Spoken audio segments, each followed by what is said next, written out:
Hello, everyone. We can't see my picture. That's all right. You can hear my voice. My name is Janine, and it is my pleasure to be serving you today as the host for the kickoff for our 2021 Columbus Urban League Minority Business Assistance Center curriculum program. And we couldn't think of a better way to really think about what we have to look forward to in 2021. Then let's get our arms around trends and forecasting and really just figure out what the next steps are based on what some of those predictable indicators are so that we can pivot and move accordingly when some of those unpredictable events happen, as what blindsided everybody in 2020. On last year, we had Mr. Darren Cherry present for us, and I got to tell you, it was a mind-expanding event for me. And I've been doing this type of work for 20 plus years. But to bring somebody to our space that is knowledgeable with 30 years of experience when it comes to business management, operations, accounting practices that we all can get better at in our own businesses, in our own lives, frankly, I couldn't think of anybody better than to help us with this kickoff event. So, Mr. Cherry, I just welcome you and I thank you so very much for supporting MBAC, for being present with our audience today and sharing some knowledge. I've got my pen and paper ready, and I hope everyone else does as well. I'm going to let you take over from here, sir.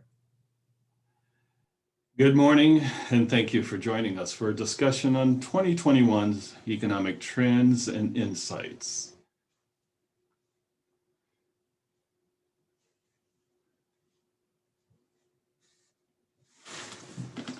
Just a quick note about FocusCFO. We provide fractional CFO services to business owners.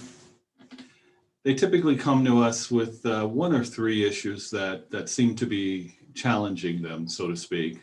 They're either worried about their lack of cash flow or profits, they're overwhelmed by the strain associated with rapid growth, or they're just frustrated with the lack of succession planning or a foreseeable future where they can transition their responsibilities in their business. For today's discussion, I thought we would touch lightly on an economic outlook for 2021, along with some insights into what we see as evolving opportunities and challenges for both business owners and business leaders alike. Simply put, the pandemic has changed the world and its effects, unfortunately, will last.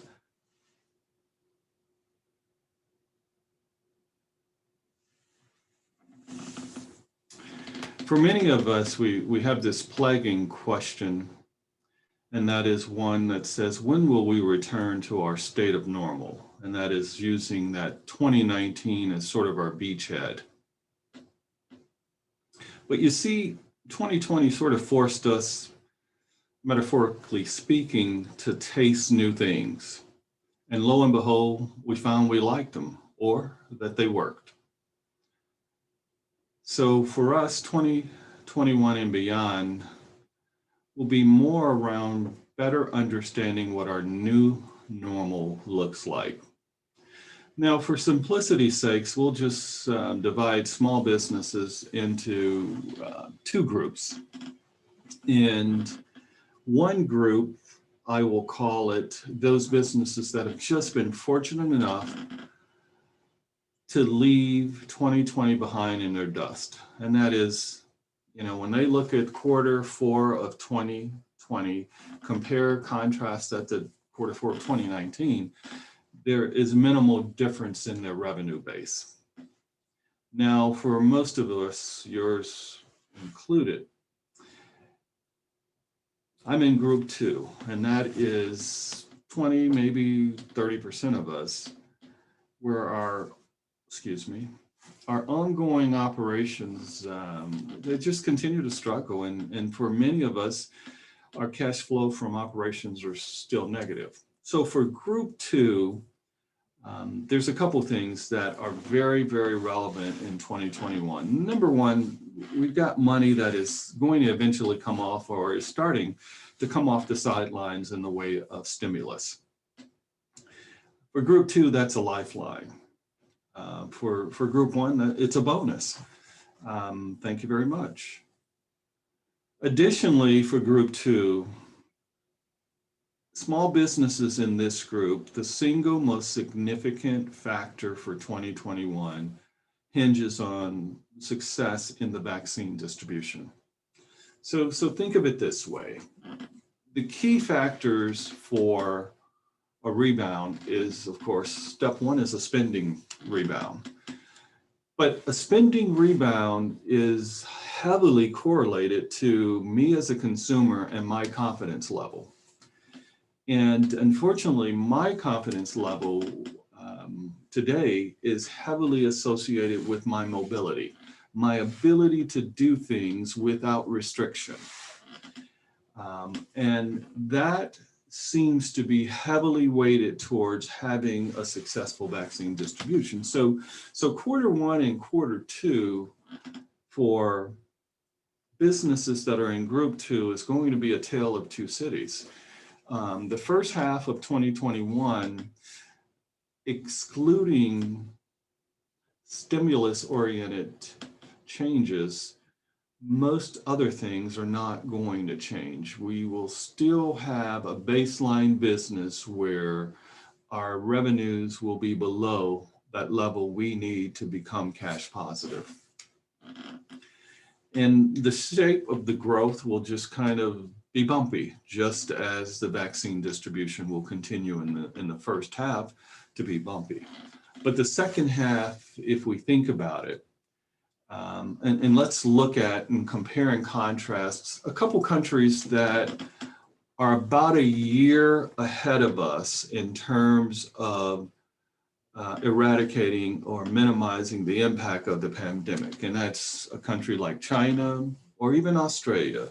In both of those cases, quarter four of last year was somewhat normalized for them. So there was this revenge spending that occurred where it was 7, 8, 9, 10% growth associated with the release of that pent-up demand. And now followed by the first month or so where there's a normalized. And for us, a normalized growth is about 3%. And that's really where Australia is sitting at today. So I think using those two models, we just kind of overlay their improvements with our improvements and suggest that the quarter two will see us coming out of that. And the biggest businesses that right now are in group two are those that are associated with communal oriented activities, and that's restaurants, bars, entertainment venue, and leisure travels. Those businesses should see a far different second half of the year than the first half.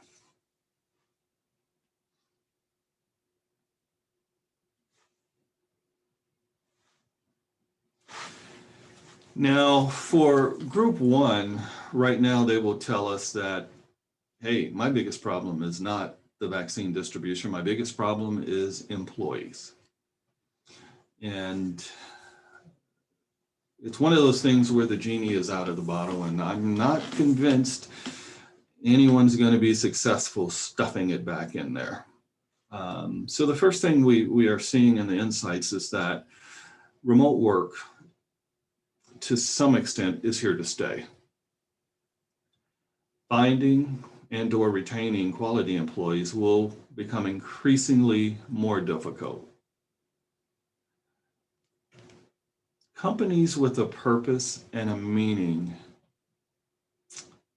will become important in the choices of employees deciding where they want to work. And lastly, don't be surprised if some of your staff are bitten by the entrepreneurial bug. In some cases, perhaps you will want to embrace it. We'll talk about ways to do that. One of the things to sort of keep in mind, and you always have to ask yourself this question, how does my marketing to potential employees compare to how I market to my customers?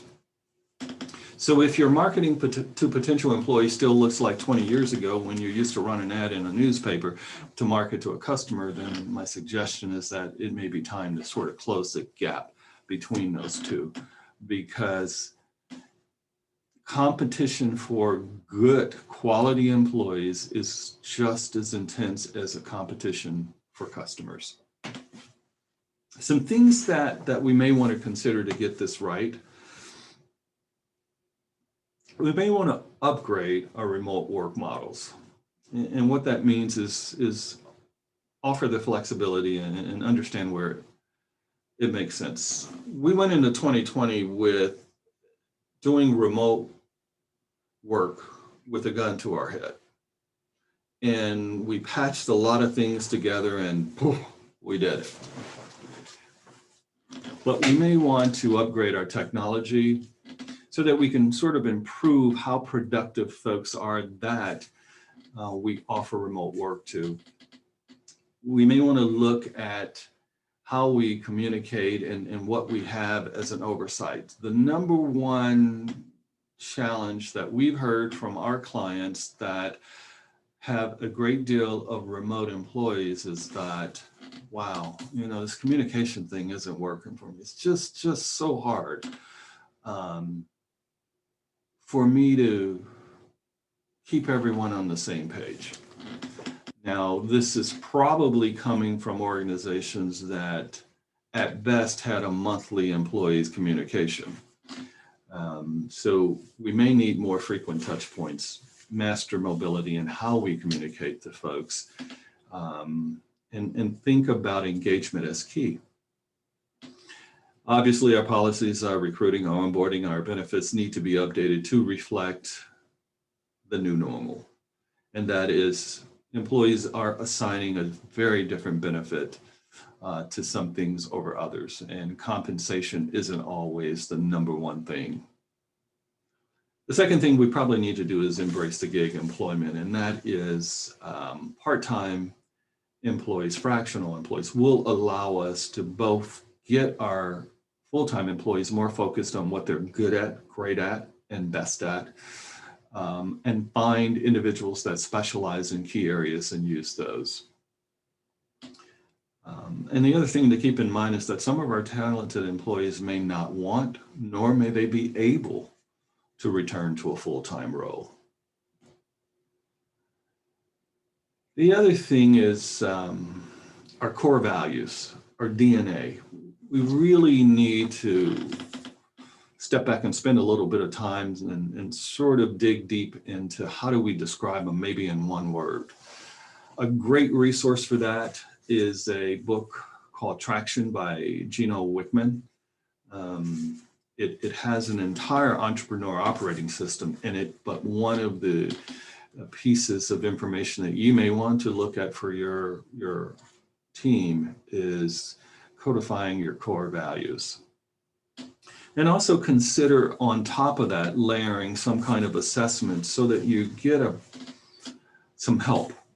Things that are like a guide rail or bumpers for you to help you with this whole question of that the right people in the right seat on the bus. This is a little bit more than a gut feel in helping you with that.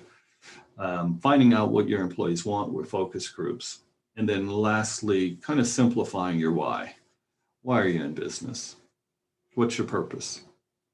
Those are things that may help us with getting and retaining employees, because it's some of the things that we're seeing coming out of the conversations with employees about what's important and what do they value today. Any questions?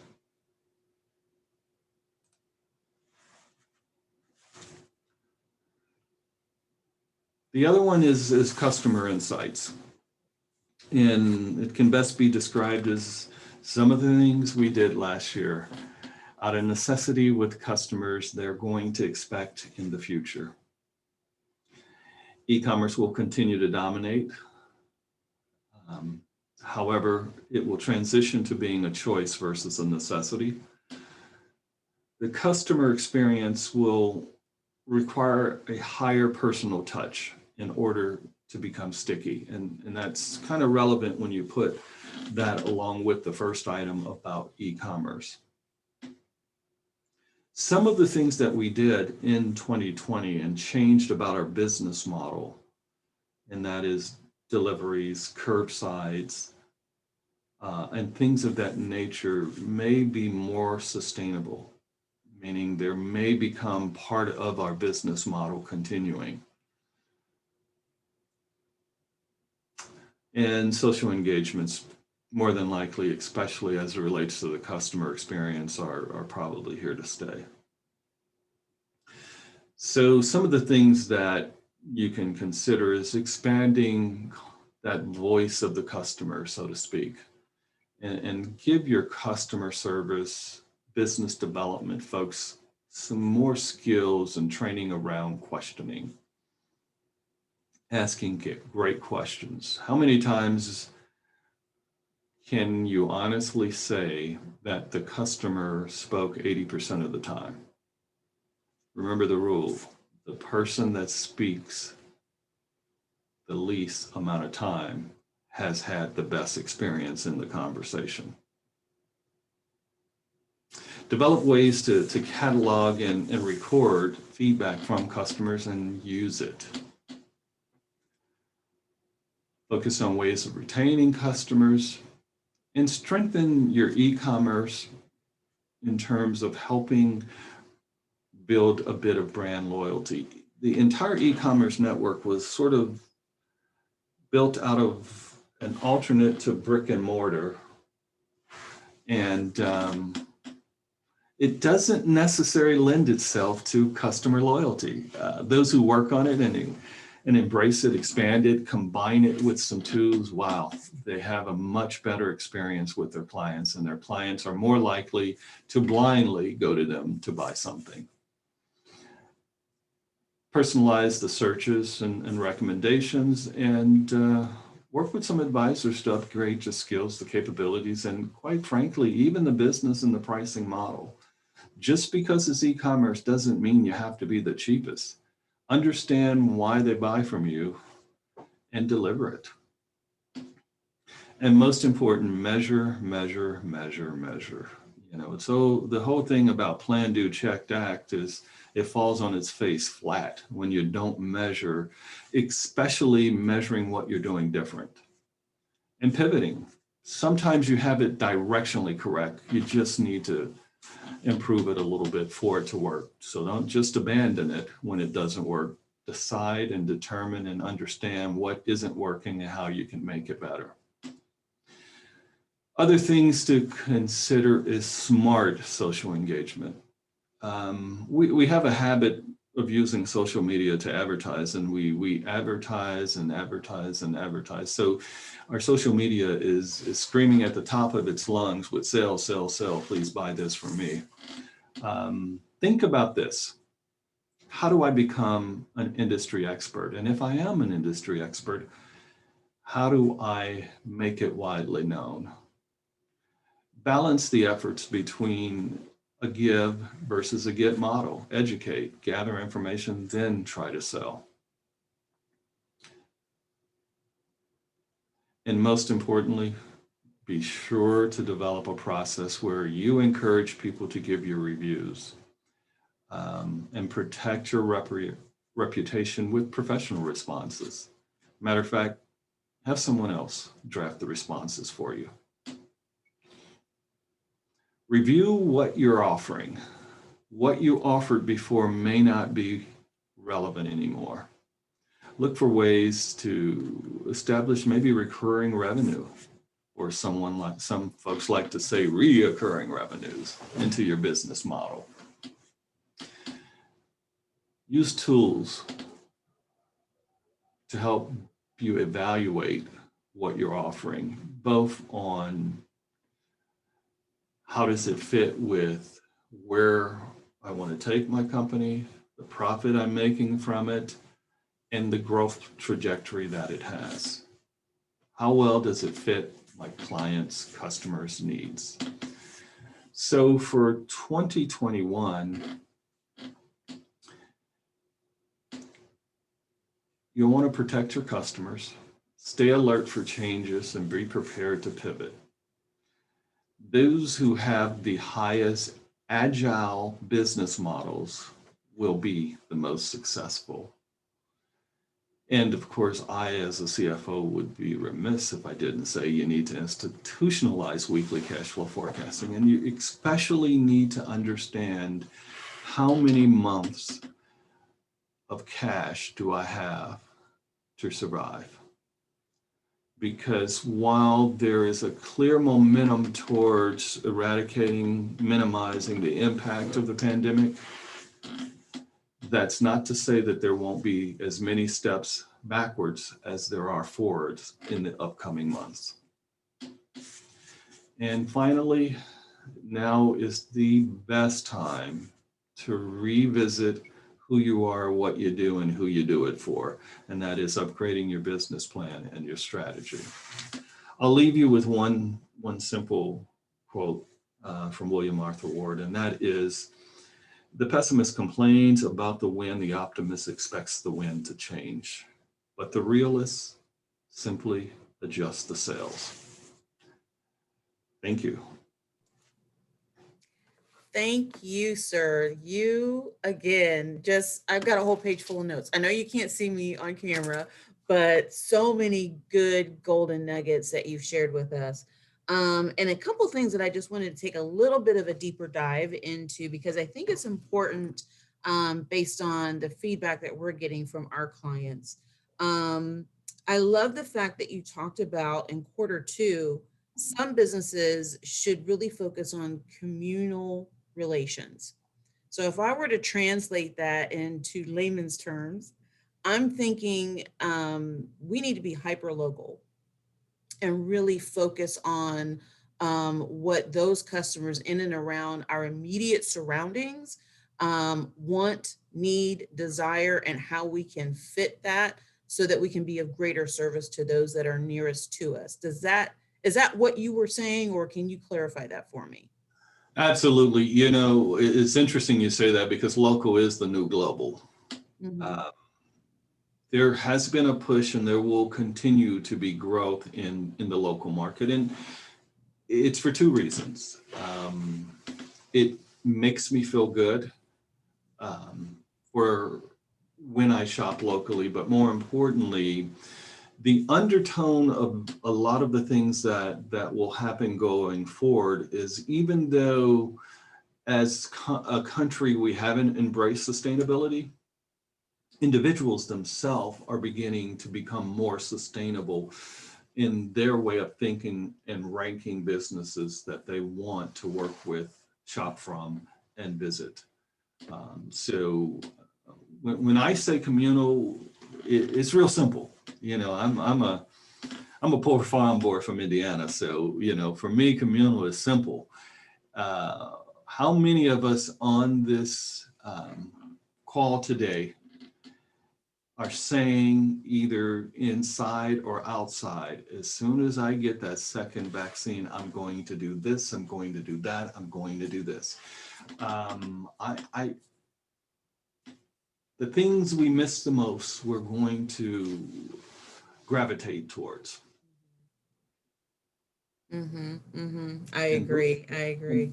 and those businesses that provide that outlet are the first places I want to go. You know, for me, I want to go have a cocktail and listen to some music with other people. I'm right there with you. Yes, sir. Yes, sir. But, you know, even with businesses that are thinking about how do I pivot into that space, this is the moment to really kind of drill down and figure out a strategy to network properly, to be very service oriented. And again, your point is really understand the customer's voice, because they are the ones that are going to be driving what's happening in this economy. I love it. I also love the fact that you talked about managing teams virtually, and that this is new for many leaders, business owners, and how do we wrap our arms around changing the way that we manage so that we can be effective, not only with meeting the needs of our client base, our customers, but also the needs of our employees and our staff people and the people that deliver on our value proposition in a way that continues to build and promote the business. Talk a little bit more about that, because there are some unique nuances that go with managing teams virtually versus the old kind of top-down leadership style that we're accustomed to. You know, you go in, you show up, you clock in, and okay, now I'm here. Now you can see me, you can see what I'm doing. Yeah, it's interesting, and that is one of the things that we've always taken for granted is the water cooler or the coffee or the break room. We take the unofficial dialogue and exchange for granted. And in a remote workplace, that doesn't happen. So it's important in managing a remote workforce to accomplish three things. First and foremost, remote is different for people, and extroverts versus introverts handle it very differently. So there's this concept of a wellness check-in, and it does not end with, Janine, how you doing today? It doesn't end with that. You've got to come up with some questioning skills to really get at how things are going for them. So that's that wellness perspective of it. But the other one is in terms of how do you best service the customer? And that is, how do you have more frequent touch points that says what's going on? Because while folks would stop by and say, you know, I'm not sure this relationship we have with Darren's 10 fingers and toes accounting firm is going the way we need it to go. Got a minute? You don't get that in an email. You get the email when it's crashed and burned. You don't get that. It's way too late. Yeah.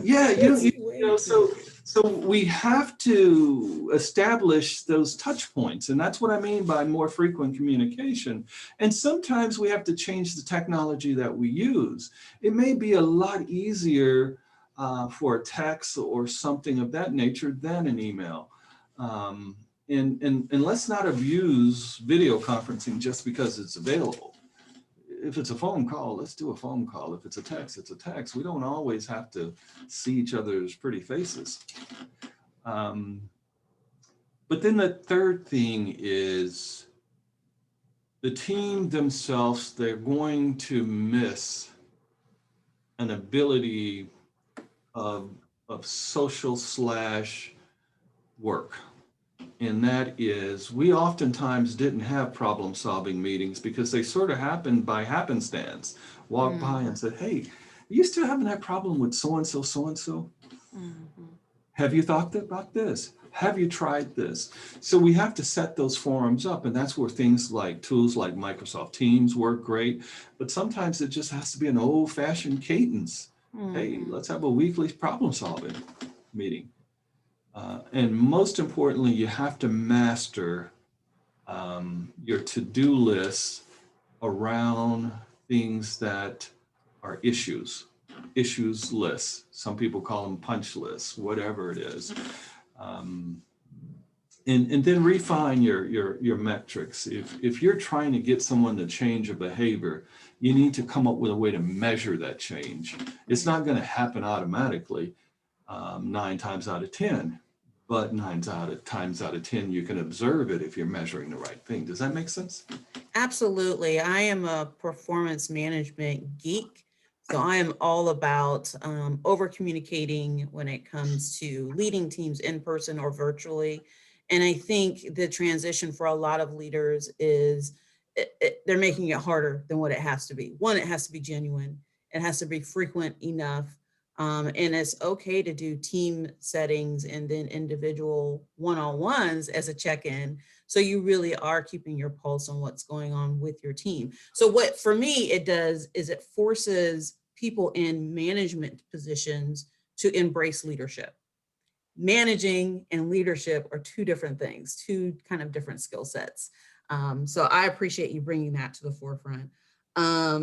We talked about expanding the customer's voice, and that's huge for us at Impact because we constantly inquire of our client base, what's the customer saying? What do they want? Do you know what their hope, needs, and desires are? And really, who's your target audience? Because if you say everybody, then I know that you're going to miss your mark 100% of the time because you can't sell or market to 100% of the people. You really do need to be specific. But the last piece that I find to be, I think, the most helpful and probably the piece that our business owners really need to dive into is the cash flow forecasting and having that survival cash on hand. Can you define those for us briefly?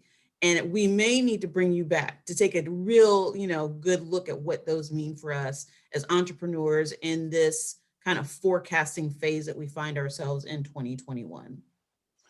Yeah, absolutely. And let me just say the difference between group one and group two is pretty dramatic in terms of how religiously you need to live and breathe that. If you're in group two, that really means that pushing stimulus aside, the business that you operate every day is not generating sufficient cash. So you are cash flow negative. And if you're cash flow negative today, you still need 9 months of survival cash. So whatever you need to do between lowering your cost, securing other capital,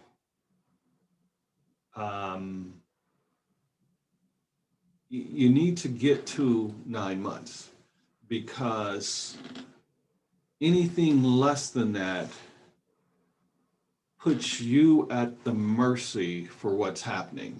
And as we all know, last year when we were at the mercy for what's happening, it wasn't a good place to be. Right. So that's kind of number one. And then number two, though, is all companies should have rolling cash forecasts. I don't know what happened. Somewhere along the way, we started running our business and we based it on sales and we based it on profit. But I've seen businesses that have doubled their revenue and have less cash today than they had 2 years ago before they doubled.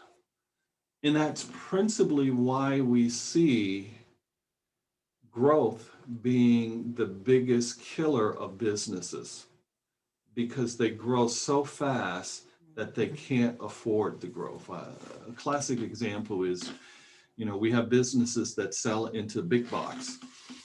Never sold into big box before. Kroger's, Giant Eagles, folks like that.